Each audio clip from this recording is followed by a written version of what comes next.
फिर वे भक्त वत्सल है, कृपालु है, भक्तों के अधीन रहते हैं। बालक ध्रुव के प्रेम और भक्ति परमेश्वर को वैकुंठ से धरा पर लाने आने के लिए विवश कर दिया। साधारण महाराज भक्त भगवान के दर्शन की प्रतीक्षा करता है, पर यहां स्वयं भगवान व्याकुल थे। उस 5 प्रेम के पास में पूरे ब्रह्मांड को बांध दिया था। बोलिए भक्त वत्सल भगवान की जय, भक्त प्रवर ध्रुव की जय। तो भगवान आई ध्रुव के सामने, परंतु परंतु वह इष्ट मूर्ति की जान में इतना डूबा था कि वह जान भी ना पाया कि प्रभु उसके सामने है। और भगवान को महाराज उसके चित्त से अपने रूप को खींचना पड़ा। तब वह अकुलाकर अपने नेत्र खोल लिए, उसकी समाधि भंग हुई। तब उसने क्या देखा महाराज? सामने हृदय में कमल में जो स्थित थे, वही मनमोहक मूर्ति उसके सामने विराजमान है। जिस छवि को वह भीतर ढूंढ रहा था, वही छवि सदैव उसके खड़ी थी। भगवान का ऐसा साक्षात दर्शन कर ध्रुव भक्ति और आनंद से अधीर हो गया महाराज। भगवान को उसने साष्टांग दंडवत प्रणाम किया और प्रेमपूर्ण आंखों से भगवान को देखने लगा, मानो वो आंखों से भगवान को पीना चाहता था, मुंह से उनके चरण कमलों को चूमना चाहता था, बाहों में उनको बांध लेना चाहता, हृदय से उनको लगा लेना था। ध्रुव भगवान के माधुर्य में गोता लगाने लगा। प्रेम की अतिशयता के कारण महाराज वह अपने को संभाल नहीं पा रहा था। वह हाथ जोड़ खड़ा था, भगवान की स्तुति करना चाहता, परंतु उसे मालूम नहीं था कि किस प्रकार स्तुति की जाती है। उसकी यह दशा देखकर करुणामय भगवान ने उसके कपोल को अपने देवमय शंख, वेदमय शंख का स्पर्श किया। उसी क्षण उसके मुख से वाणी फूट पड़ी और ध्रुव ने भगवान की सुंदर की, योन्थ प्रविश्य मम वाचम इमाम प्रसुप्ताम संजीवयत्य खिल शक्ति धर स्वधामना अन्यान सहस्र चरण श्रवणत्वगादीन प्राणान नमो भगवते पुरुषाय तुभ्यम। परम पुरुष भगवान को नमस्कार हो। कौन है ये भगवान? यो अंत प्रविश्य, जो मेरे अंतःकरण में प्रवेश करके अपनी चैतन्य शक्ति के द्वारा मेरी सोई हुई वाणी को जगा दिया, वही करुणा सिंधु भगवान है। फिर कहता है, केवल वाणी को नहीं तो गादीन, सारी इंद्रियों को, सारी कर्म इंद्रियों को, सारी ज्ञान इंद्रियों को और मेरे प्राणों को भी जगा दिया। ऐसे समर्थ भगवान को मैं नमस्कार करता हूं, जो अखंड होते हुए भी महाराज अनेक रूपों में होती है। यद्यपि फिर ध्रुव क्या मांगते हैं भगवान से महाराज? यद्यपि ध्रुव ने भगवान की आराधना एक सर्वश्रेष्ठ पद पाने के लिए शुरू किया था, तथापि अंत में भगवान से वह भक्ति की याचना करता है। वह कहता है, भक्ति भक्ति मुहु प्रभा तांत्वी में प्रसंगे भूयाद। आप मेरे हृदय की भक्ति की धारा को बढ़ा दीजिए। कैसे? अपने प्रेमी महापुरुषों के नित्य सत्संग के माध्यम से।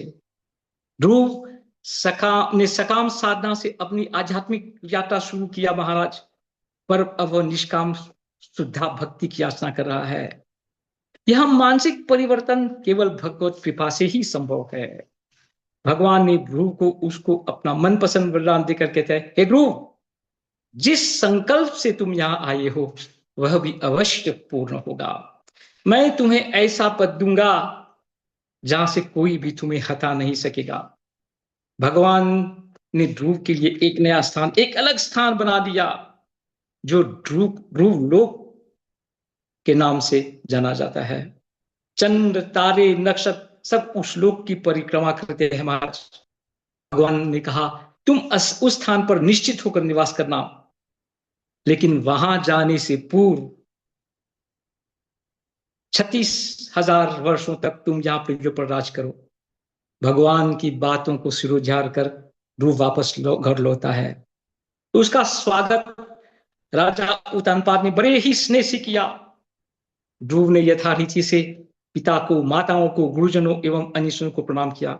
सभी ने स्नेहपूर्वक उसे मिले और उसको आशीर्वाद दिया। कुछ समय बाद राजा उत्तानपाद ने ध्रुव को राज छोड़कर वन को चले गए। उचित समय पर ध्रुव का विवाह हुआ। फिर ऐसा प्रसंग आता है महाराज, जब ध्रुव के सौतेले भाई उत्तम यक्षों के द्वारा मारा जाता है और क्रोध में आकर ध्रुव यक्षों की हत्या करने लगता है। तब स्वयंभू मनु के समझाने पर ध्रुव ने अपना क्रोध त्याग दिया। इसको हम संक्षिप्त में वर्णन करे हैं महाराज, समय को ध्यान में रखते हुए। कुबेर जी तब प्रसन्न होकर ध्रुव को ऐसा वरदान दिया जिसके फल स्वरूप ध्रुव के मन में तीव्र भगवत भक्ति का उदय हुआ। अंततः महाराज समय आने पर ध्रुव ने मृत्यु के सर पर पैर रखकर अपने धाम को चला गया। मृत्योर्मूर्ध्नि पदम दत्वा आरुरोह अद्भुतम गृहम। यह दर्शाता है महाराज कि भागवत भक्त के लिए मृत्यु अंत नहीं, बल्कि परम पद की यात्रा का एक सोपान मात्र है। अब आइए महाराज, ध्रुव चरित्र को संक्षेप में देख करके हम, यदि कुछ समय है तो इस कथा के पीछे जो आध्यात्मिक रहस्य है तथा उससे हमें क्या शिक्षा मिल सकती है, इन पर कुछ विचार करें। ध्रुव चरित्र महाराज केवल एक कथा नहीं, यह अधिक संकल्प, भक्ति और आत्म परिवर्तन का मार्गदर्शन है। आइए इसे भाव और समझ दोनों के साथ दिखें। पहले हम इस कथा के आध्यात्मिक रहस्य को समझने का प्रयास करें। इसके मुख्य बिंदु इस प्रकार है। प्रथम बिंदु, अपमान और अस्वीकृति। सुरुचि का अपमान वास्तव में माया का संकेत है। संसार में महाराज आत्मा को बार बार अस्वीकृति और अपमान का अनुभव होता है। यह हमें भीतर की शक्ति को जगाने के लिए प्रेरित करता है महाराज। द्वितीय बिंदु, सुनीति का मार्गदर्शन। सुनीति सत्संग और शुद्ध बुद्धि का प्रतीक है महाराज। जब आत्मा दुखी होती है तब वह सच्चे मार्गदर्शन की ओर मुड़ती है। तृतीय बिंदु महाराज, वनगमन और तपस्या। ध्रुव का वनगमन आत्मा का अंतर्मुखी होना है महाराज। तपस्या का अर्थ है इंद्रियों को संयमित कर ईश्वर पर ध्यान केंद्रित करना। चतुर्थ बिंदु महाराज, भगवान का दर्शन। जब साधक दृढ़ संकल्प और भक्ति से तप करता है तब परमात्मा स्वयं प्रकट होते हैं। यह अनुग्रह है। साधना का फल केवल प्रयास नहीं बल्कि ईश्वर कृपा भी है। पंचम बिंदु महाराज, ध्रुव नक्षत्र। ध्रुव को आकाश में स्थायी स्थान मिलना आत्मा की स्थिरता का प्रतीक है। जैसे ध्रुव चारा अचल है, वैसे ही भक्ति से आत्मा अचल और शाश्वत पद प्राप्त करती है। इन सब बातों का सार यह है महाराज कि ध्रुव चरित्र हमें सिखाता है कि अपमान और अस्वीकृति को साधना का ईंधन बनाकर दृढ़ संकल्प और भक्ति से आत्मा परम पद प्राप्त कर सकती है। यह कथा हर साधक को बताती है कि जो अधिक है वही ध्रुव है। ध्रुव चरित्र ने हमें जीवन की महत्वपूर्ण शिक्षाएं भी प्राप्त होती है महाराज। आइए हम इनको संक्षिप्त में अवलोकन करें। ध्रुव के जीवन का मूल संदेश दृढ़ संकल्प और ईश्वर के प्रति अतूट विश्वास है। यह कथा न केवल भक्ति की शक्ति को दर्शाती है बल्कि यह भी सिखाती है कि सच्ची लगन और निष्ठा से कोई भी लक्ष्य प्राप्त किया जा सकता है। ध्रुव चरित्र से हम क्या सीखें महाराज? पहली बात, अपमान को ऊर्जा में बदलना। माता सुरुचि के कटु वचन से ध्रुव टूटा नहीं, वह उस अपमान को दृढ़ संकल्प में बदल दिया। सफलता का यही पहला कदम है महाराज। फिर लक्ष्य स्पष्ट होना चाहिए। ध्रुव का लक्ष्य स्पष्ट था, मुझे भगवान चाहिए। जीवन में बिना लक्ष्य के भटकाव होता है महाराज। सफलता तभी मिलती है जब लक्ष्य पक्का हो और उसे पाने के लिए निश्चय भी दृढ़ हो। शिष्य शिक्षा, गुरु का महत्व। आध्यात्मिक पथ महाराज, गुरु का मिलना सबसे बड़ी उपलब्धि है। जीवन में मार्गदर्शन बहुत जरूरी है। ध्रुव को भगवत प्राप्ति नारद जी के उपदेश से हुई। चौथी शिक्षा महाराज, धैर्य और निरंतरता का भी बहुत बड़ा महत्व होता है जीवन में महाराज। ध्रुव ने बीच में हार नहीं मानी। जीवन में रोज थोड़ा थोड़ा प्रयास करना, यही बड़ी सफलता का मार्ग है महाराज। फिर हम क्या सीखते हैं महाराज? भगवान की आराधना में लगे रहने से अंत में भाव बदल जाता है। शुरू में ध्रुव को राज चाहिए था, पर भगवान मुनिवर बोला मुझे नहीं चाहिए, मुझे भक्ति की धारा चाहिए। जीवन में सच्ची भक्ति में इच्छाएं आपकी कृपा से हम सब आज मिलकर ध्रुव चरित्र किए। अंत में यही कहूंगा कि यह गाथा हमें परम सत्य सिखाती है। हमारी परिस्थितियां हमारी भविष्य नहीं तय करती, हमारा संकल्प तय करता है। ध्रुव के पास न सेना थी, न धन था और न ही अनुभव। उसके पास केवल अपनी माता और गुरु के वचन एवं भगवान पर अटूट विश्वास था। इस कथा का सार, जब हम संसार की ओर पीट करके परमात्मा की ओर मुख करते हैं तो संसार स्वतः हमारे पीछे खींचा चला आता है। जिस बालक को पिता की गोद से उतार गया था, उतारा गया, पूरे ब्रह्मांड के मस्तक पर लोक के रूप में स्थान दिया। अतः जीवन में जब भी अपमान मिले या मार कथित लगे तो हमें याद रखना चाहिए कि हर अपमान एक अवसर है।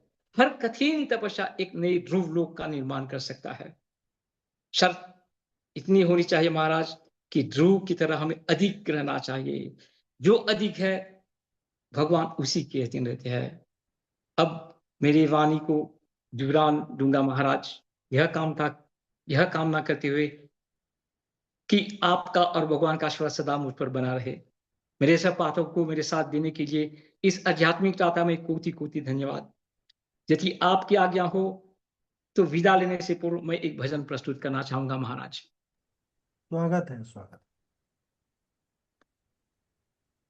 जानकी नाथ सहाय करे जब, जानकी नाथ सहाय करे जब, कौन बिगार करे नर तेरो, जानकी नाथ सहाय। सूरज मंगल सोम भृगु सुत, सूरज मंगल सोम भृगु सुत, बुध और गुरुवर दायक तेरो, राहु केतु की नाही गम्यता, राहु केतु की नाही गम्यता, संग सनीचर होत हुचेरो, जानकी नाथ सहाय करे जब, जानकी नाथ सहाय करे जब, कौन बिगार करे नर तेरो, जानकी नाथ।